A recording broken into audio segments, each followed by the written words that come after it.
Welcome to the realm of heroes and monsters. Story time with your host, AP Fuchs. Stories of intrigue, stories of horror, stories of superheroics, stories of monsters. Get ready, the thrill ride begins.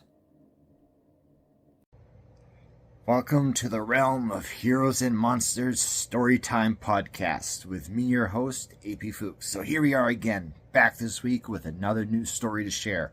So I'm really excited about this. I mean, these episodes have been fun to create in this new season because we're going back to flash fiction, right? So last season, in season 2, we were doing full-length short stories, so that occupied like the vast majority of the show, whereas flash fiction is shorter, so therefore there's more show, so to speak, than story. But at the same time, as we progress through further seasons coming down the road, there's going to be other longer episodes of story coming your way. But anyway, the point is, what I'm really enjoying about this season is the fact that we can indeed do a sort of show prior to the story, because we're this season we're looking at stories as being everything, right? Stories is everywhere in everything that we do, and we've discussed that in previous episodes so far, and we're going to get into a next part of it in the story before the story segment coming up shortly, and you're going to like the next one too. It's to do with dreams, so it's going to be a lot of fun. But yeah, for this week, thank you so much for tuning in. We got a great short story coming up soon after the story before the story, so please stick around for that, because that's the whole point of this podcast, is to listen to a story. And in the meantime, just relax and let's get into story before the story and talk about dreams.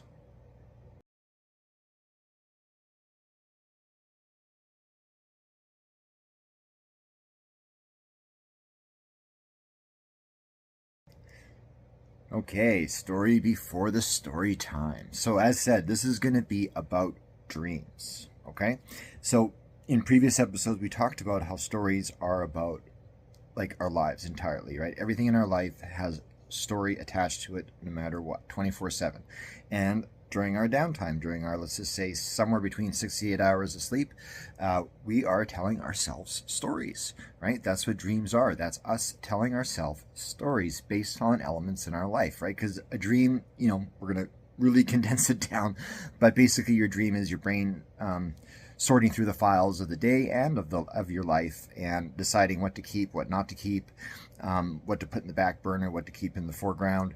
And obviously, because only certain parts of your brain are active during sleep, that's why often, not always, but often, our dreams are nonsensical. But in the context of the dream, when you're dreaming the dream, we've all been there, where it makes 100% perfect sense in the context of the dream. But then when you wake up and you look back, you wonder, like, what was I thinking, or what was I on, right? But that's your brain's way of basically taking all this information, all this life stuff, and creating a narrative out of it so it can make sense of it, so it could sort it properly, right? Because when you have a mess of files on your desk, I mean, the first step is to put apples with apples and oranges with oranges, and then review the files from there, and maybe do further appling and oranging, so to speak, until everything's nice and organized and tidy, and then you could review what you want to keep on your desk and what maybe can go in the filing cabinet, right? So it's the same idea with your brain. Is get all this stuff, all this information, it doesn't know what to do, so it creates a story to make sense of what is essentially memory chaos, if you will, and present to you stuff you have to work through. It could be good things that you want to enjoy, and you enjoy it again in your dreams, and that's great. And then other things, of course, are personal issues, right? And they could be very small ones, they could be very big ones. All depends what's going on with your life. And what you do is you're going through these experiences in your dream, you're going through these stories, and not only is there the benefit of going through these stories, even if sometimes the stories are dark and or uncomfortable, but the benefit, again, is when you come out of your dream, and of course your dream typically starts to get forgotten throughout the course of the day, but when you come out of your dream, what basically you've done is you come out with a clean desk. Your brain has done its job of getting things sorted, because you're going to create another chaos pile throughout the current day with the new memories and the new experiences. So in the end, though, what I'm trying to say is simply our brains create stories to make sense of life, and it does that 24 hours a day. And even for those of you who might say, well, I don't dream, well, actually you do. Everybody does. Not everybody remembers. That's the difference. There's certain chemicals that need to come into play for remembrance. I don't know it off the top of my head, but there's certain elements that are in place. That's why some nights we have kind of a blank sleep, and then other nights we wake up and we like, man, I could tell you this epic story about this dream I had, right? And it all depends on internal body chemistry and brain chemistry and different connections that are happening through the sleep process. But that, again, that's a whole complicated other issue. But bottom line, stories happen when you sleep, and stories are a way to make sense of life. And so we're in story mode 24/7, 365, or 366 on a leap year. So I want you to consider that, like when you have a dream and you think about it after the fact, don't dismiss it as imagination, because it's not. I mean, sure, your imagination created maybe a scenario to make sense of something factual, but regardless, it was still something factual at its core, right? So when you go back to look at your dreams, or if you review your dreams, you could actually, if you take the time and identify like what it is that your dream was processing, what it is that your life needs to, say, make an adjustment on, or what it is that your life needs to stay on course on, because it's yielding a good thing, So it's really good that way to sort of re-review the script after you've had a dream, because it could help you as you go forward through life. But again, like I said, we're wired for stories. People are wired for stories. And that's one of the reasons why we dream the way we do. So you can take that one to the bank. And I hope if you got a great dream story, feel free to share them in the comments. I would love to hear it, because dreams are always so interesting and they're always so abstract sometimes. And, they're just fun to hear what goes through other people's brains when they sleep. It's very interesting stuff. And anyway, yeah, you're more than welcome to share. Thank you for tuning into this little segment of Story Before the Story. And now, without further ado, it's story time.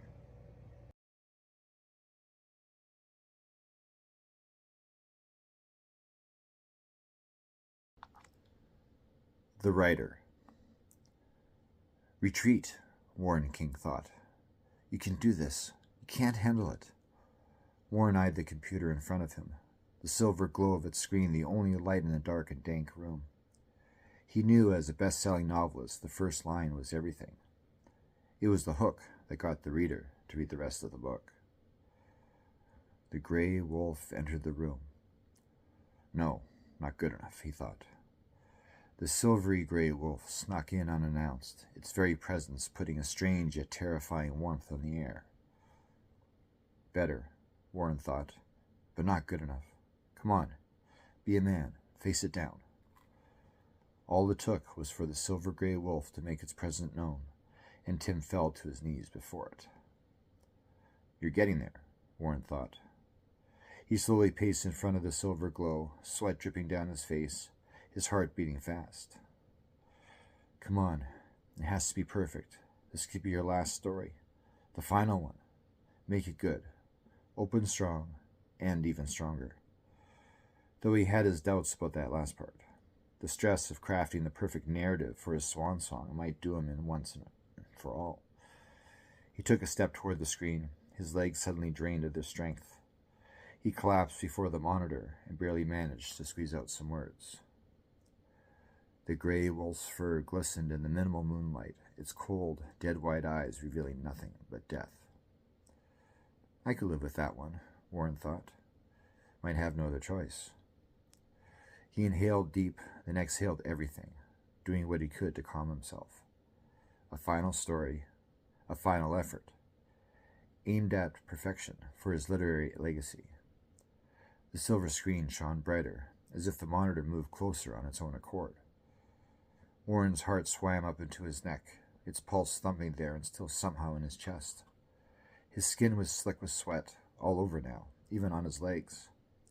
His mouth went dry. The wolf came in like a shadow, blending into the darkness. It was only when the stars shone their light into the den's opening and revealing its fur did Tim realize he wasn't alone.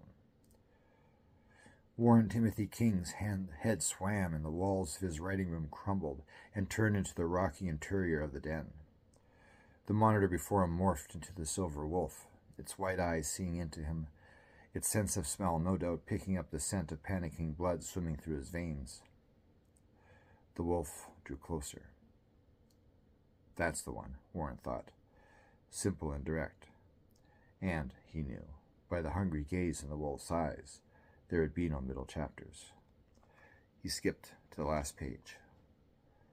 The wolf pounced on Tim, and the last thing he smelled and tasted was his own blood, while his internal organs were ripped open by crimson-stained teeth.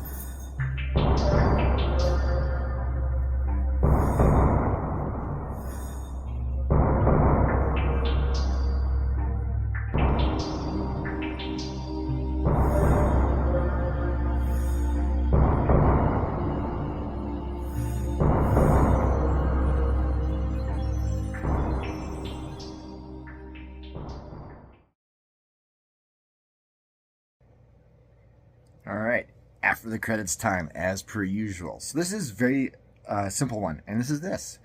Whether you are a active writer, as in you are typing stuff up, on the screen and you're writing stories and whatever else, or you don't do that, I would put forward that everybody, in the context of what we're talking about during Story Before the Story and How Life is Stories, everybody's a writer.